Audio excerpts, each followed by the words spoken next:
Everybody, Nam here, and today we're going to be continuing talking about magic. So this will be my third video of the magic vlog series, I guess. I've always thought about doing a vlog, didn't know about what, but I mean, this is basically just as good and as good as an excuse as anything else. Pardon my English. I don't talk English good. Let's see. But um, I tried to do a bunch of sleight of hand magic with Magic the Gathering cards, and I was wondering why there weren't many videos of it up, and I couldn't find that many. And the few that I found, they were old. Some of them weren't really great quality. And honestly, like between searching for that and people doing magic with Pokemon cards, the Pokemon card tricks are actually much better. I was like, whoa, little blown away. But it just dawned on me that not like just now, but like while I was doing the project where I was making sleight of hand videos with Magic the Gathering cards. And it's probably just a really difficult search term to satisfy because you're trying to search for sleight of hand magic, but most people will just put magic and then with magic cards. And that probably just brings up people performing magic with playing cards. So yeah, that's just my gut idea on probably why it's really tough to find and see lots of different ones like that. But so today I just want to talk about my next couple of tricks that I perform sleight of hand magic with Magic the Gathering cards, and we'll go from there. So let's hope this works. All right, sharing. Okay. Well, I'm not going to make the same mistake that I did last time and run it from the internet. I have the original videos. Why not just play them locally? And then I don't get the weird buffering issue. So this one is basically a trick that is based on a trick called Dr. Daley's last trick. And it's normally done with aces. And I think there's a ton of tutorials out there, but I adapted it to partially be basically this style. And then also there's this pile transposition that I think that I do here. So let's just watch and I'll chime in whenever I feel like it.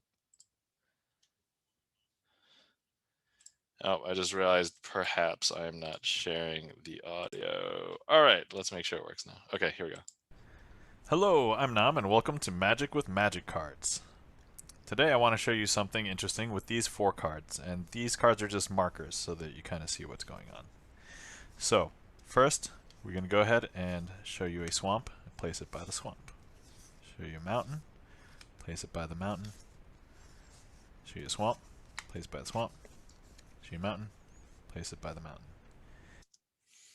Okay, so right here, I don't actually do anything magical, but the reason why you might see something like this at the beginning of various magic tricks is that you basically prime the audience to kind of expect a certain result or outcome when you do certain things.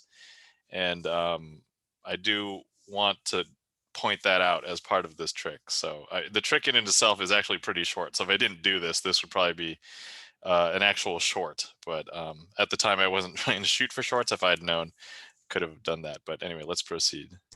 If I leave them where they are, snap my fingers, and reveal, they're actually correctly assigned. But that's not the interesting part. Okay, so if I go ahead and show you the swamp, place the swamp here, and then I'm going to go ahead and show you the swamp, place the swamp there, and that means both of these are actually mountains. If I actually grab these and I swap them, I place them like this. Now, I kind of do that really slowly and around the outside because I didn't want my arms to cross over the top of the cards and make people think that I was doing anything fishy. So that was probably why. I probably could have done it a little bit faster. I did it way too slow. And also, if you watch close, this was back in the earlier days when I was a little bit less proficient. To be fair, when you practice with regular playing cards, when you use other cards, it's kind of weird. I'll talk about the quality of Magic cards in a little bit, but all right, let's finish out this trick. Snap my fingers. Believe it or not, they have switched places. Because look, the swamps are actually over here, and the mountains are actually over here. Alright, hopefully you guys enjoyed. Thanks for watching. I think also some people would think that it's a bold choice to kind of use, completely different land with the different artwork.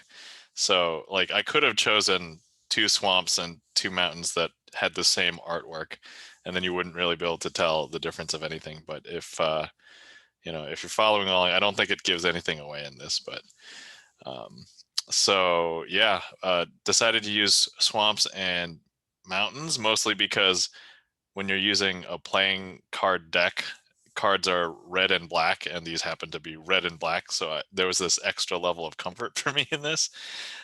Completely unnecessary. But also, red and black happen to have a decent contrast. Like if I used blue and green, I think that'd be okay for most people.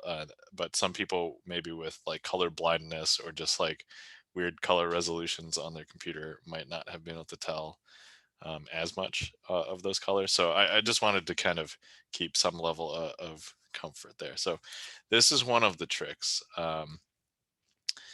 And let's go to the next one. That was kind of short. So Hello, I'm Nam, and welcome to Magic with Magic Cards. What we have here is 4 magic cards, and hopefully they will be very magical for you today. when I said magic cards right there, I immediately thought, oh my God, Pokemon Magikarp. I'm like, what? Okay. So So what we would like to do with these 4 magic cards is kind of give you a demonstration. So occasionally magicians may do a maneuver that is called a palm, and if there are windows in your fingers, you'll be able to tell that there is a card palmed. Or if here shown the exposed view, you'll be able to tell that the card is palmed. However, sometimes the palm is so good and it looks like there's actually nothing there. And what happens is sometimes during the invisible palm, you don't want to actually reveal the card until you actually want others to see it.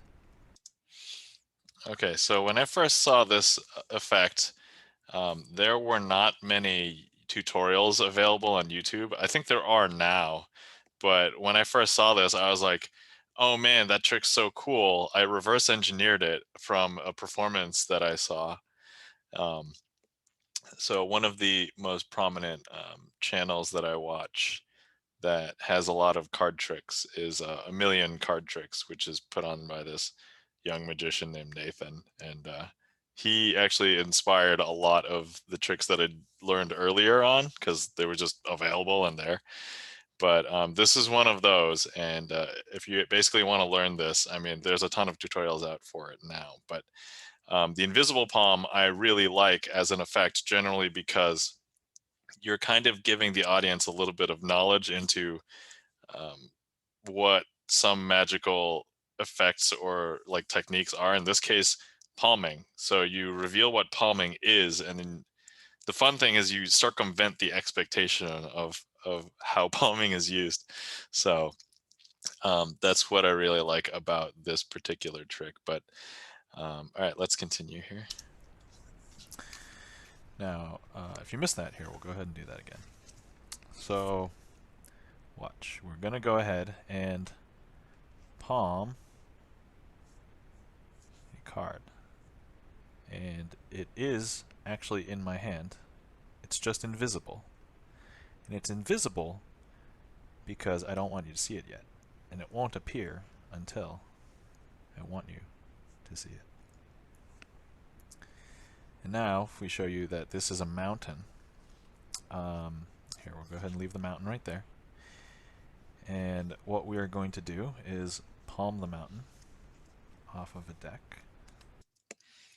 Okay, so let me just pause right there for a second. So the normal version of this trick that I learned uses this particular, but basically after you do this and you make the three cards appear on one side from, two and two.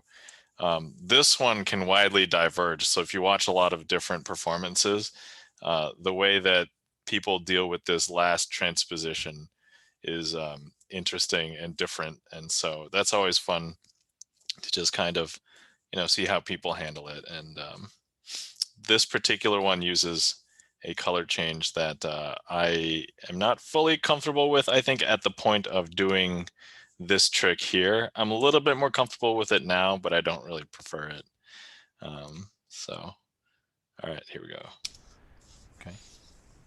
All right. Watch. I've palmed it. Invisibly. It's there, but you just can't see it. You can't see it until I want you to see it. And if I show you all of these cards, they are the cards that were there the whole time. Alright, well, hopefully you enjoyed. Thanks for watching. All right, and that is the invisible palm. I probably should have put a disclaimer before watching these that there will be spoilers, so I should probably tell people to watch the original first. That being said, better late than never. Anyway, so the one thing that I noticed now with these tricks is that I was just trying to find ways to use Magic the Gathering cards to just demonstrate the magical effect or routine that I knew.